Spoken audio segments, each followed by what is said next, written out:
amigos and amigas! Here your Coach Denzel for your tipid solo living advices.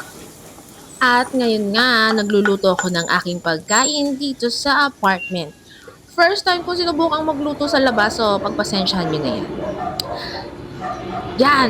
So nakikita nyo na kung anong plano kong gawin. I'm going to cook fried rice. Nailagay ko na yung mantika at bawang. Ngayon naman, ito yung aking tirang kanin from yesterday. Kasi syempre, nagsosolo lang naman ako. Hindi ko naman kayang ubusin yung lahat ng naluluto ng isang rice cooker, diba? Kaya yung tira nire-ref ko muna yon. I think yung kanin na yun is pang third day. Pangatlong araw na niya today. Pero pwede pa yan kasi naka-ref naman yan. O diba? Golden na yung ating bawang. Perfect na yan. Kaya dapat ilagay na natin yung kanin. Yan palang kanin natin is white rice yan na hinaluan ko ng red rice and chia seeds. Kaya kung may makikita kayong mga itim-itim na bilog, chia seeds po yun, hindi po yung dumi. Yan, hinahalo ko lang siyang mabuti para ma-fry ng mabuti ang ating fried rice. O, diba? Gusto niya yan. After nyan, lalagyan ko na yan ng konting seasoning para may lasa naman yung ating kanin. Una, lalagyan ko siya ng itlog. Yes, nilalagyan ko po ng itlog yung fried rice. Mas okay siya na may itlog kasi wala lang. Mas masarap pa siya para sa akin. Actually, kung white rice lang yan, ang ganda ng itsura niyan kasi nagkukulay dilaw yung kanin. Parang nararap siya dun sa itlog. So, golden fried rice yung itsura niya. But, because may red rice and chia seeds, yan, hindi niya yan makikita ngayon. Siguro next time, kapag white rice lang talaga yung niluto ko. Pero, dahil meron tayong diet, kailangan na nating bawas-bawas ng timbang for our health para hindi na tumaas ang ating BP and cholesterol. Kaya kailangan natin ng konting healthy choices sa pagkain. Additional tip ko na yan sa inyo para sa mga gusto magpapayat. Gawin yung healthy yung rice nyo. Diba? Next, nilagay ko na yung aking chicken. Hindi ko yan niluto. Binili ko lang yan sa karinderya. Tira ko yan from yesterday. May isang piraso kasing natira. So, hinalo ko na siya rin sa kanin para, di ba, all in one na. Halo-halo na yan. Yan ang bet natin ngayon. O yan, timplahan pa natin ng asin para mas lasa at mas masarap ang ating fried rice. Kaya nang bahalang magtansya. Gano'ng karami ang gusto nyong ilagay na asin. Ha? At paminta. Paminta dahil mahilig tayo sa maanghang. Ground pepper ang aking ginagamit. Mas gusto ko yun. Hindi ko bet yung buo. Pero actually, may iba namang purpose kasi yun. But for me, for my fried rice, yeah, ground black pepper and basil leaves. Yes, mahilig ako sa basil leaves. Kung saan ko ginagamit yung basil leaves. Kaya meron ako niyan. Mahilig ako sa herbs. Pero yan ang favorite ko. Kahit nga sa pancit canton, instant noodles, hinahalo ko yan. Yes.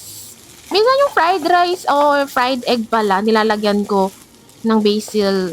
Tapos siya gagawing palaman sa tinapay. Okay din, di ba? Parang yummy, healthy-healthyhan. Ganun lang ang peg. O, clinose up ko pa para kitang-kita nyo yung itsura ng ating fried rice. O, di ba? Hindi naman kapansin-pansin yung itlog kasi humalo na siya rin sa kanin. And hindi yan sticky. Ganyan lang talaga yan. Normal fried rice lang yung lasa niya. Dinagdagan ko pa ng konting seasoning kasi tansya ko kanina medyo kulang yung nilagay natin sa dami ng kanin na meron. Kaya medyo dinagdagan ko pa. O, diba? Ang daming paminta kasi may hilig ako sa manghang. Pero hindi yan manghang. Para sa akin, parang katamtaman lang yung lasa niya. May lasa lang. Yan. Tapos nagdang ko pa ng maraming basil. O, diba? Tsaka natin siya ngayon ulit hahaluin ng mabuti para naman pantay yung lasa. Hindi naman pwedeng sa isang part maalat, sa isang part hindi, diba? So, kailangan haluin natin mabuti yan para masarap ang ating fried rice. Alam nyo, for me, yan ang sikreto sa fried rice. Haluin nyo talaga siyang mabuti. Kasi pati mas maganda yung texture niya. Medyo pwede nyo siyang iwan ng konti, a few seconds, hindi nyo hahaluin. Ayan na, 'di ba? May dinagdag pa tayong gulay. Tira ko rin yan from yesterday kasi sobra yung nabili kong gulay. Actually, hindi naman sobra.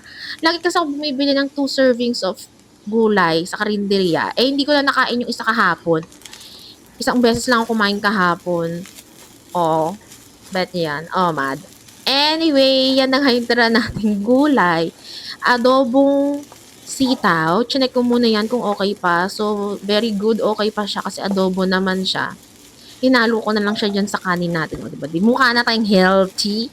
Healthy han. O, diba yung kanin natin? May red rice, chia seeds, and sitaw. Meron pa yung itlog at chicken. So very healthy but still so very yummy. Ganyan talaga ako kumain. Magana kasi ako kumain at saka gusto ko laging masarap yung pagkain ko. Kaya I always make sure na kahit nagsusolo living ako, eh, masarap pa rin yung pagkain ko. Kung marami-rami lang akong pera, siguro mas bongga pa dyan ang niluto natin. Pero dahil nagtitipid tayo ngayon, ito ay tipid tips for solo living. Kainin nyo yung mga tira-tira nyo from yesterday. Yun yung tip. Paghalu-haluin nyo, i-fried nyo siya. Yun na yun, pagkain na yan. O diba today, ang sarap niya actually na tinikmang ko. Kaya nakadalawang ulit pa ako. O, close up. Yes! Haluin pa ng konti bago natin siya ilalagay sa plato. Inayos-ayos ko pa yan para naman maayos-ayos yung itsura. Kasi sa labas lang ako ng apartment nagluto today. First time ko nagluto sa labas ng apartment. Eh, paano naman kasi nangangamoy yung loob ng apartment? Naka-aircon pa naman ako ngayon. So, sa labas na lang. Yun, tapat ng bintana ako.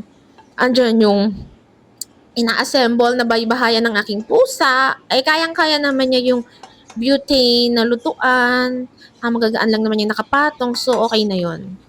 Ayan, meron pa tayong ipiprito. Siyempre, para pampaganda, pampasarap pa lalo sa ating pagkain. Yan, konti lang dapat maglagay ng mantika, wag masyadong madami ha.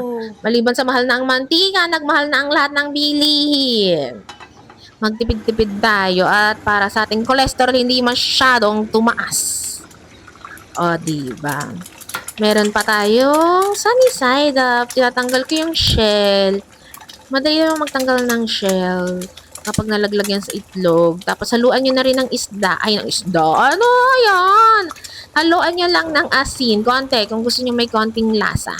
Minsan hinahaluan ko nga rin yan ng pepper and basil pag luto na. Pero today di na. Okay na yan kasi malasa naman na yung ating fried rice. Gusto ko talaga sa itlog sunny side up. Ang init ng apoy niyan kasi bagong palit yung butane ko. Naubos na yung kaninang ginamit ko sa fried rice. Kaya, yan. Ang lakas ng tilamsik. Diba? Luto na yung ating itlog. Medyo binabasa-basa ko ng mantika yung ibabaw ng itlog kanina, pansin nyo. Para maluto rin yung ibabaw agad-agad nang hindi nasusunog yung ilalim. Pak. Ipatong mo na yan sa kanin. Igitna mo para maganda sa camera. Diba? Anong say mo doon? Perfect na ang ating meal. Yan ang aking first meal for today. Wala tayong nagastos, pero makakakain tayo at mabubusog tayo. Siguro naman mabubusog na ako dyan. Ang dami-dami na yan. Diba nakita nyo ang laki-laki ng mangkok ko? Diba? So, very yummy. Tikman na nga natin yan. Tama ng katititig. Sunny side up yan. Malasado lang ang ating itlog. Yan talaga ang preference ko. Pero kung hindi nyo yan hilig, prituhin yung mabuti para lutong-luto yung itlog. Perfect na, diba? Complete meal na yan. Andyan na lahat. Ang go, grow, glow. Tama ba? So, yan ang very, very important na kailangan nyong tandaan. Magtipid-tipid sa panahon ngayon dahil masyado nang mahal lahat ng bilihin. Pero wag na wag niyong kakalimutan na mahalaga nagbabayad kayo ng insurance nyo. At kung may mga tanong kayo tungkol sa insurance, pwede nyo rin akong tanungin. Because I'm your Coach Tencel, your financial advisor, and your fitness coach. Diba, ang dami namin kong ginagawa sa buhay ko. So, please, please, please, mag-message lang po tayo for important questions. That's all. Bye!